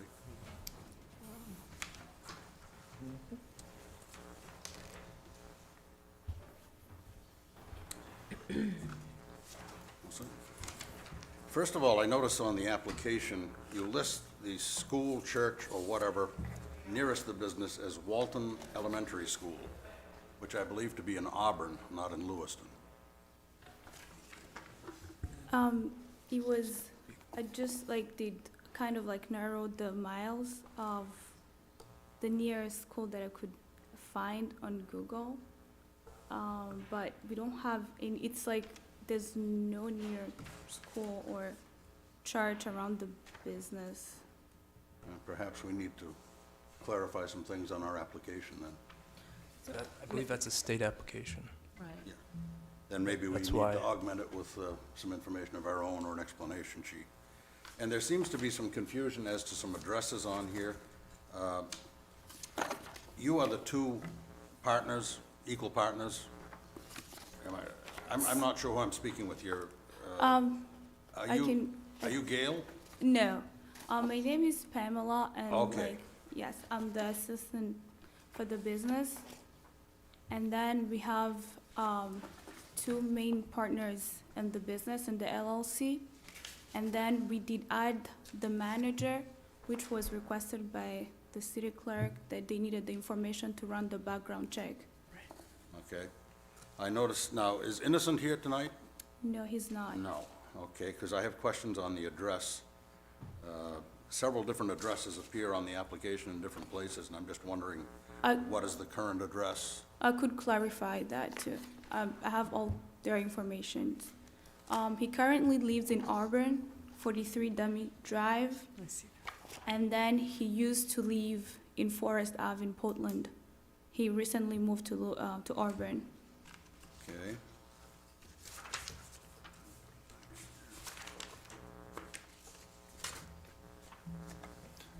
And I'm sorry, your name again? Pamela. Pamela. And can you introduce who is standing next to you? Absolutely. I'm standing next. My name is Bernard Katende. Thank you, sir. And you are a I'm manager? sorry, I apologize, Councilor Clement. For the record, what is your last name, Pamela? It's Ikaze, Ikaze. Thank you. Please continue, Councilor. Okay, and your title, Pamela, with the corporation is I'm the office assistant for the office company. assistant, office Yeah. manager, something Yes. like that? Okay. Yes. Let's see here. Portland, Auburn, I thought there was another address. Okay, are there two different LLCs involved in this? Owner of the property and the owner of the business? No. Who is Dynamic Group? So Dynamic Group is the owner who bought the property, the 2 units. Okay. And then Inox Entertainment is they're leasing the They're units. leasing from Dynamic, is that correct? Yes, from Dynamic, yes. Okay. I think that's all I need, Mr. Mayor. I appreciate the opportunity to ask those questions. Perhaps we need to take a different look at how we solicit information. This may be a state form, but it doesn't necessarily work to our advantage in some instances, apparently. Thank you, Councilor. Councilor LaChapelle, did you have something? Yes. Bernard, you're going to be the general manager of the facility, Of the facility, yes. of the whole facility. So you have full control, Especially the restaurant. especially the restaurant. Yeah. Okay, I can speak firsthand on this fine gentleman. He ran a business on Lisbon Street for a while. He had a nightclub. It was very successful. He was like 3 doors down from me at the store, and the place was clean and it was well-run. I've known Bernard for 15 years or so at least, and he's been nothing but professional. So I have no problem, as long as Bernard's involved in it and he has some kind of controlling factor, I'm very confident that it's going to be run properly. Thank you. I swear I didn't know you were going to be here today. We didn't plan this. Okay. Thank you very much. Councilor Harriman. Thank you. I just want to say welcome to the neighborhood, and I wish you the best of luck in your venture. Thanks. Thank you. Thank you. Yes, welcome to the neighborhood. And yeah, I would also like to note that the police department has signed off on this application and there are no concerns. Public comment for this agenda item? Back to the council. Madam Clerk, please call the vote. Counselor from Ward 2, Yes. Ward 3, Yes. Ward 4, Yes. Ward 5, Yes. Ward 6, Yes. Ward 7. Yes. Mr. Mayor. Yes. Motion passed by a vote of 7 to 0. Have a wonderful evening. Agenda item number 2. Item number 2, public hearing on a renewal application for a special amusement permit for live entertainment at the Franco American Heritage Center, 46 Cedar Street. Requested action to grant a special amusement permit for live entertainment to the Franco American Heritage Center, 46 Cedar Street. May I have a motion? Councilor LaChapelle, seconded by Councilor Pease. Discussion? Public comment? Back to the council. Madam Clerk, please call the vote. Counsel from Ward 2, Yes. Ward 3, Yes. Ward 4, Yes. Ward 5, Yes. Ward 6, Yes. Ward 7. Yes. Mr. Mayor. Yes. Motion passed by a vote of 7 to 0. Agenda item number 3. Item number 3, public hearing and first passage regarding an amendment to the offenses and miscellaneous provisions ordinance to prohibit loitering, camping, sleeping, or remaining on city-owned properties between the hours of sunset and sunrise. Requested action, that the proposed amendments to the City Code of Ordinances, Chapter 50, Offenses and Miscellaneous Provisions regarding the prohibition of loitering, camping, sleeping, or remaining on city-owned property between the hours of sunset and sunrise receive first passage by a roll call vote, and to continue the public hearing to the next regularly scheduled City Council meeting. May I have a motion, please? So moved. Councilor LaChapelle, followed by Councilor McCarthy. And Chief St. Pierre, would you like to kick us off before discussion? Sure. What this does, basically, we already have some ordinances in place that persons are not allowed to be in certain parks throughout the city between the hours of 9 o'clock at night till 5 o'clock in the morning. Looking at it with a public safety lens, recently, or basically, over the summer and a little bit before, we started fielding a lot of complaints for members of the unhoused population that were in various locations of the city, some even chasing people away from recreational areas and such. So what I found, or what I put together basically is an ordinance, proposed ordinance change that really just strengthens what we already have on the books to also include any city-owned property, including woodlands and such. We recently underwent some efforts to get people, some unhoused people, some help that they need, and also to clean up some areas that were, in my opinion, devastated by unsanitary items and trash and basically making a mess of public areas. So that's what we're looking at, or that's what I propose here. So under the section 50-5 in our Code of Ordinances, what I added is under loitering generally, that it shall be unlawful to stop, loiter, camp, sleep, be at, or remain upon any school grounds, the grounds of any municipal building and municipal cemetery or park, field or woodlands, any municipal recreational facility or playfield, or in any other city-owned, controlled, or maintained property between the hours of sunset and sunrise of the following day, unless that person is in lawful employment or participating in a program or activity sponsored or authorized by the city.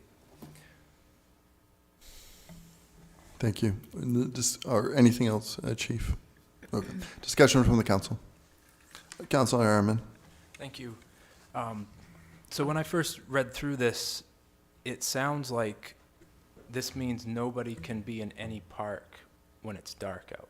Is that, I don't know if that's the intention, but it, you know, if it says it shall be unlawful to be upon any school grounds, the grounds of municipal building, municipal cemetery, or park, between the hours of sunset and sunrise the following day. I mean, I suppose we could probably look at that, be on or remain. I mean, the purpose is really to stay for an extended period of time, to set up camp there and actually live there, without, you know, the adequate things that we need for, you know, like, you know, toilets and places to do business and live, you know, like without affecting people negatively and the site of the area. Yeah, I understand. I think maybe the wording is just not what was intended, because the way I read it, this means I can't walk home through the park after this meeting.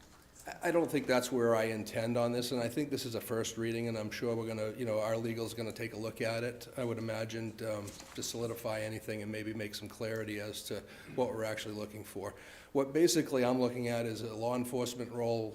Many people have come to us with safety concerns of actually being chased out of areas such as like areas that are owned by the city close by or part of Sunnyside Park. There's other areas in the city as well. This isn't obviously not to intend that nobody, you know, we're going to control public land, private lands as well. You know, we move people along between 9 and 5 on a regular basis out of various parks like Dufresne Park, in people's, on the sidewalks where people are actually camping, they're blocking sidewalks. It's, you know, we're trying to get away. Lewiston's a great place to live, work, and recreate. And as part of trying to change the image of Lewiston, I think this is important. So we're not always going to be considered the dirty Lou, that we certainly are not. Okay, thank you. Councilor Jelinas. Thank you, Mr. Mayor. In mid-October, when, you know, the encampment at Sunnyside Park in the backyard of my business was addressed, I was very impressed with the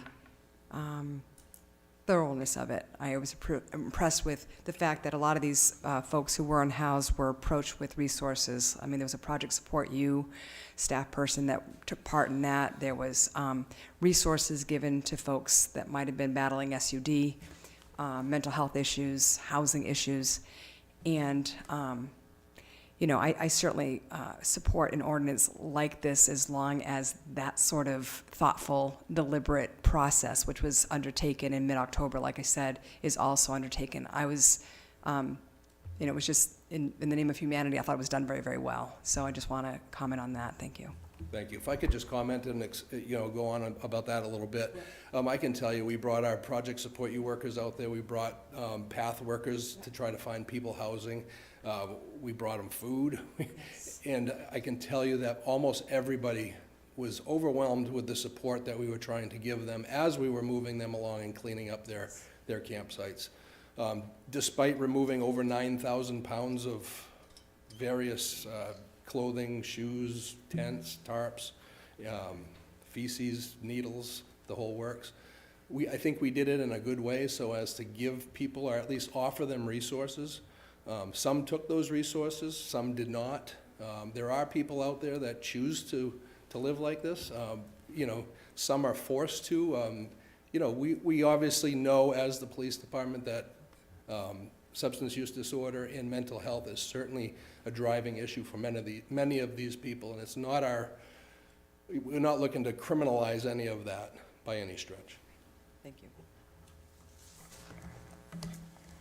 Administrator Hunter, I would like to Councilor Harriman's point, look at the language for this. You know, in fact, some of our parks are lighted and you know, designed to be used after dark.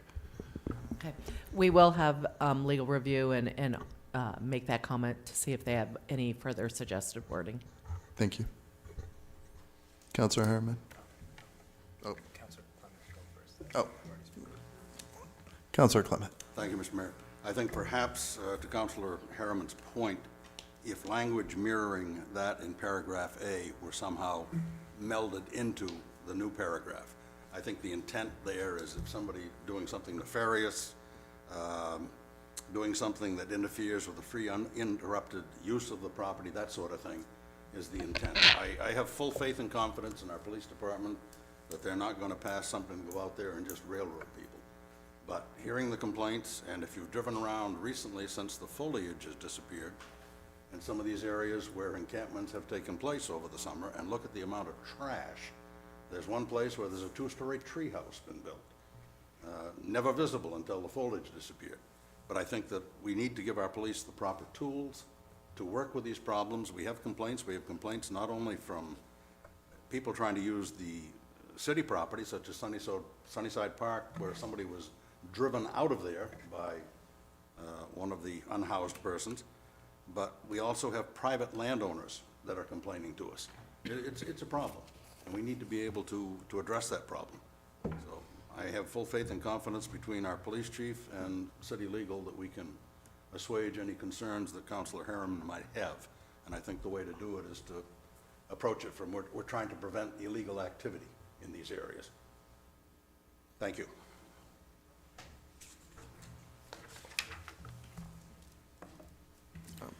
Councilor McCarthy. Thank you, Mr. Mayor. One of the things that I think, Chief St. Pierre, you said that you monitor the parks from 9 p.m. to 5 a.m. Perhaps the wording sunset to sunrise should be specific hours that way there's no ambiguity, because, you know, sunset to sunrise right now is 4 hours different than what it is during the summertime, and I just think it would take some of the ambiguity out of it. But that's all I have to say. I think our police department does a wonderful job, and to a man, I don't think that there's been any issues with how they handle the people that they have to deal with. Thank you. Councilor Harriman. Thank you. So besides the language being adjusted, I also feel like, if we as a council are going to take this action to move people along from areas, we need to take action to actually do something helpful and give them somewhere to go as far as a shelter or something else. That would be the only other comment I have at this time. Thanks. Public comment for this agenda item?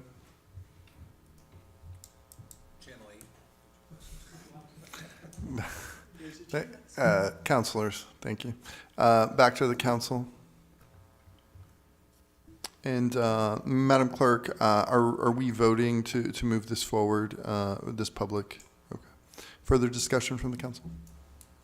Madam Clerk, please call the vote. Council from Ward 2? Yes. Ward 3? No. Ward 4? Yes. Ward 5? Yes. Ward 6? Yes. Ward 7? Yes. Mr. Mayor? And just to be clear, we're voting to move this forward, but then we're going to come back with, language that takes into the concerns that we've had this evening. Yes. Yes. Thank you. Motion passed by a vote of 6 to 1.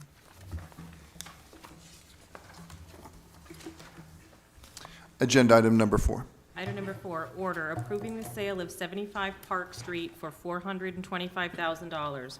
Requested action to approve the order approving the sale of 75 Park Street for $425,000. So I have a moved. motion, Councilor McCarthy, followed by Councilor Pease. Director Jeffers, do you want to kick us off?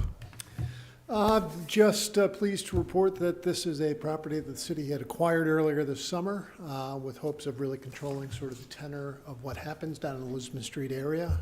We were able to find a couple that would like to acquire it to really put it back into productive use. And the action before you tonight is simply to give the city council, city administrator the authority to execute the purchase and sale agreement, and is to continue with the everything that's needed to take it from now to closing. Do we have a timeline on when, I'm very excited about this, but do we have a timeline on when the business would be operational? They have been out of the country and are still out of the country. I think they're flying back in within the next couple of days. They would like to close on the property as soon as the turn of the year. if possible, and I believe they've got plans. I know when they first saw it, they were very enthused.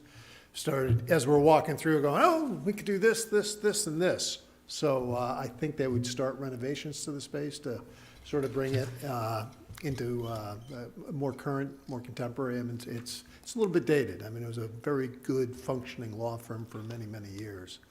But there are elements of it that could use some updating, and so that's their plans. I believe they'll start construction early in the year, and I'm not sure exactly when they expect to be operational. They also each have their own businesses that would be operating out of there as well.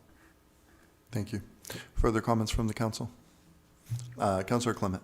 Just for the record, Mr. Mayor, your Finance Committee, as is required under our rules, voted unanimously to recommend this option in favor to the City Council. I'm not sure on the Planning Board. I believe they did the same, but I can't speak for them. Yeah, Planning Board voted actually 5-2. The two members who did not vote in favor simply wanted to know more about the deal. Councilor McCarthy. Thank you, Mr. Mayor.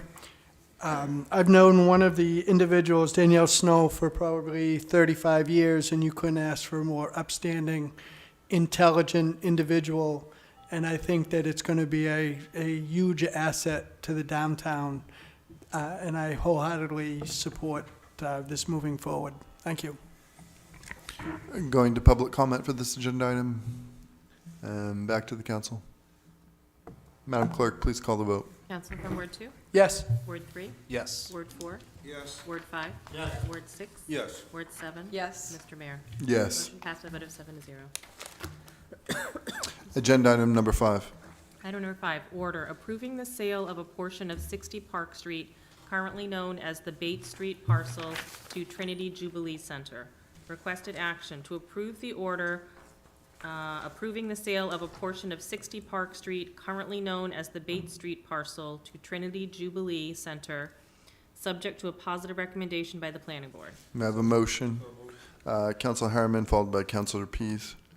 Do you want to kick us off, Director? Or Administrator Hunter, do you want to kick us off? Certainly, this has been discussed with the council. Trinity Jubilee is looking at relocating to a new footprint. They've tried several parcels. This parcel works and is within walking distance of their existing services. So they are looking forward to moving forward on this. Part of the negotiations not only include a down payment, but also with their facility to offer public restrooms during their hours of operation for our downtown residents and visitors. So otherwise, they're looking at closing, I think, hopefully by the first of the year is when they're targeting, and we will have planning board approval at their next meeting. Discussion from the council. Councilor Clement. Again, the Finance Committee voted unanimously to recommend favorably on this item to the council. Public comment for this agenda item. Back to the council. Trinity Jubilee does good work in our community, and I'm looking forward to them being able to offer increased services. Madam Clerk, please call the vote. Council from Ward 2? Yes. Ward 3? Yes. Ward 4? Yes. Ward 5? Yes. Ward 6? Yes. Ward 7? Yes. Mr. Mayor? Yes. Motion passed by a vote of 7-0.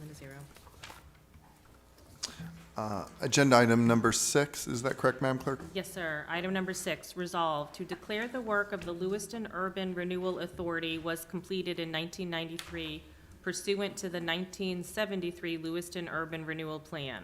Requested action to approve the resolve to declare the work of the Lewiston Urban Renewal Authority was completed in 1993 pursuant to the 1997 Lewiston Urban Renewal Plan. Yes, motion, Councilor Pease, second by Councilor McCarthy. Sorry, just struggling that we're 30 years late here, but Director Jeffers, please kick us off. Well, and indeed, we are 30 years late. I will say I was not aware, other than sort of in the mythology, that we had been an urban renewal city many years ago. Just over the last couple of years, we've had 2 different real estate transactions occur where we had to deal with title issues, where title attorneys were asking that the council declare that activities that were articulated in the urban renewal plan had in fact occurred. And when I talked to Marty, I said, this is our city attorney. I said, is there some way to resolve this so we're not having to grapple with this going forward? That'll keep title attorneys happy, and this was the action he recommended. So it's really sunsetting and saying, thank you for your work. I'm not sure any of the members of that are still around, but it was a good plan, and it was implemented and did good work, but it's time to put it to bed. Discussion, public comment, back to the council. Madam Clerk, please call the vote. Counselor from Ward 2? Yes. Ward 3? Yes. Ward 4? Yes. Ward 5? Yes. Ward 6? Yes. Ward 7? Yes. Mr. Mayor? Yes. Motion passed by a vote of 7-0. Thank you, Director Jeffers. Agenda item number 7. Item number 7, reports and updates. Oh, yes, thank you. Councilor McCarthy. Thank you, Mr. Mayor. You'll be happy to know that the simulator has arrived at the airport. It is, they're in the process of refurbishing the room that it's going to be in, and technicians will hopefully be on site within the next week or two to get it set up. And the airport manager has a great plan for how to run it, and it's going to be a great asset out to the airport. I'll be right over. Any other reports or updates from the council? Councilor Jelinas. Thank you, Mr. Mayor. Just a quick reminder, the Lewiston Area Public Health Committee meets second Thursday of every month, and this Thursday, December 8th, in lieu of attending a meeting at the City Hall, we're going to be supporting the Lewiston Youth Advisory Council when they do their event called Be Kind to Your Mind, a community conversation about mental health awareness. It's going to be held at 6 p.m. at Connors Elementary School. There's a great lineup of speakers. And, I really want to applaud the youth publicly for, creating this platform and hoping for meaningful conversation about a subject that's so important. So just wanted to share that tonight. And a huge shout out to our Director of Marketing, Angie Amores. We had our holiday event this past Sunday. It was a rain date, as it were, but it went off fabulously. We had Buddy the Elf. Thank you very much, Deputy Administrator O'Malley, and and to Heather and Dottie and Janet and everyone who pitched in and helped volunteer. It turned out really great. Smiles all around. I had a fabulous time. Councilor LaChapelle. Thank you, Mr. Mayor. Just to inform everybody, Law Packers having their meeting tomorrow evening to discuss the reports that have just come in.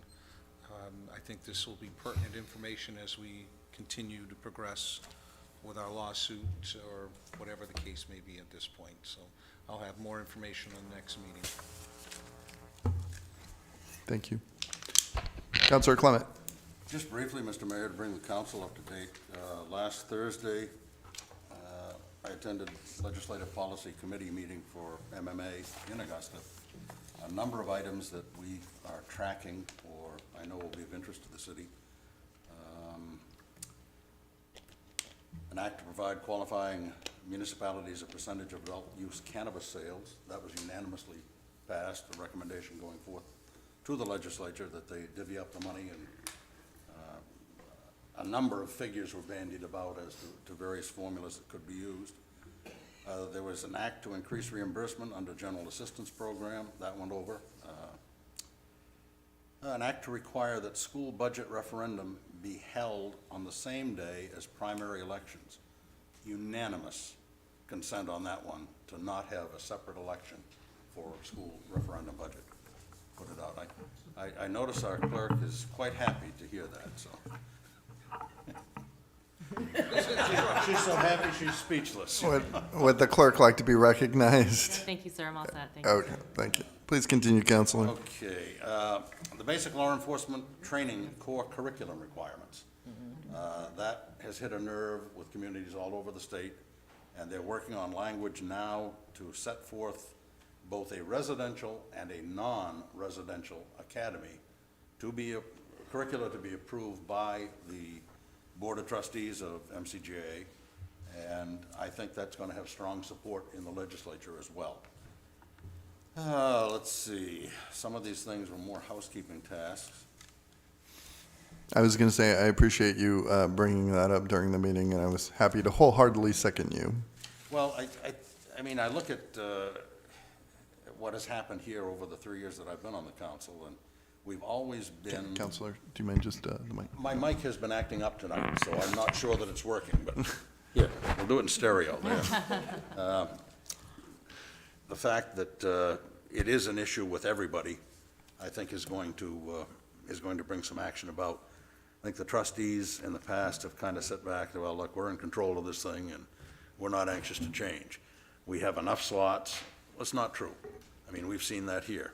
I think recent action that this council has taken, I'm hearing that we have 2 people in the academy now, and we've given conditional offers to 5 people, I believe, 4. So that would mean 6 out of 10 vacancies have been filled since our last meeting, basically. And I think that's wonderful, and I think that just shows that we do appreciate the work that our police department does.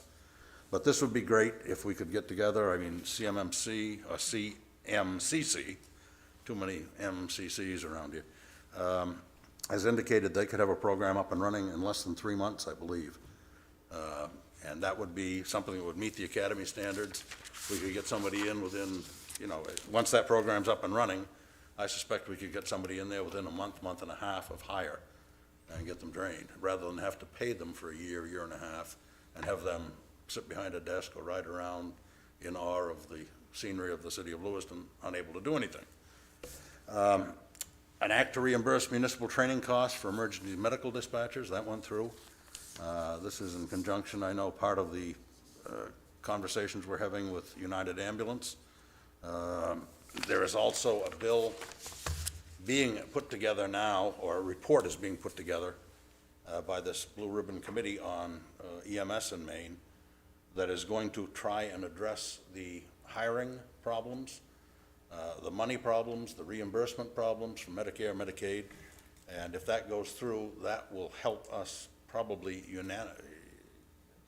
immensely with the situation that we find ourselves here in Lewiston.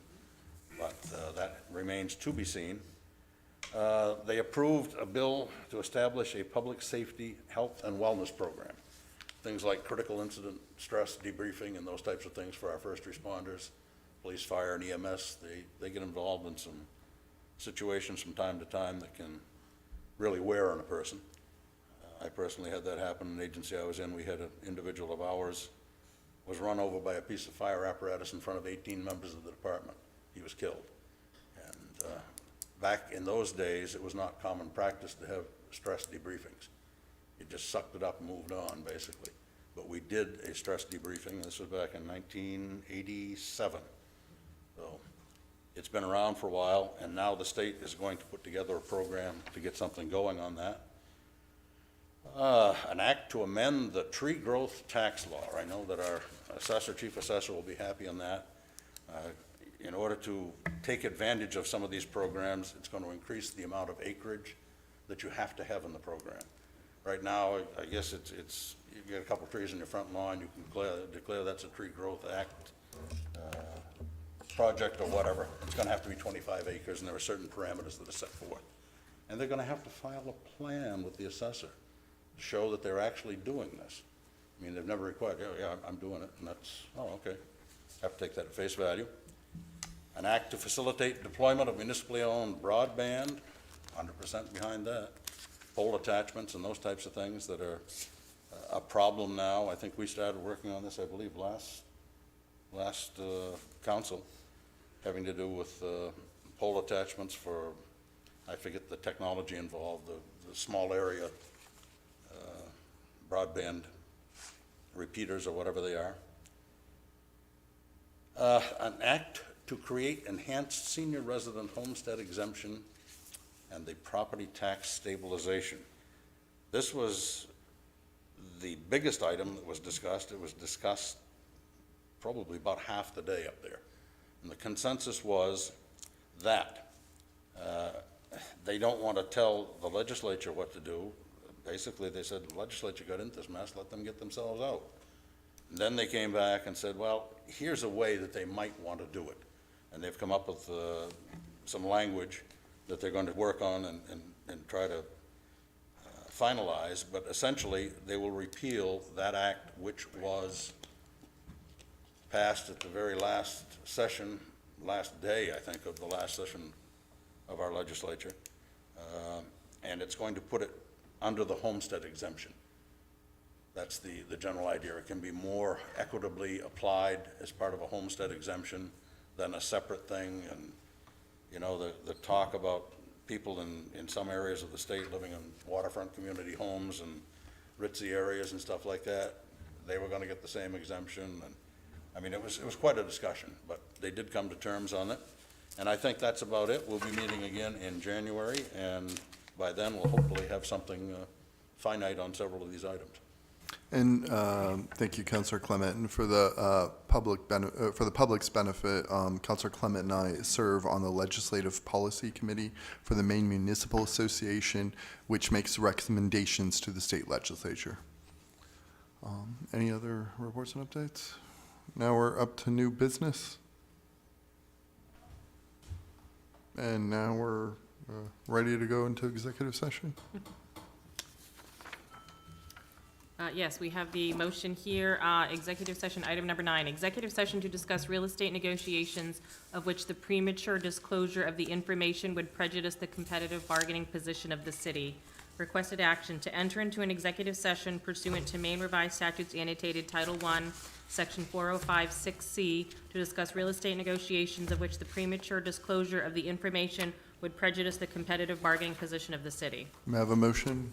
Councillor Pease, seconded by Councillor LaChapelle. Madam Clerk, please call the vote. Counselor from Ward 2? Yes. Ward 3? Yes. Ward 4? Yes. Ward 5? Yes. Ward 6? Yes. Ward 7? Yes. Mr. Mayor? Yes. Motion passed by a vote of 7-0. Good night, Lewiston.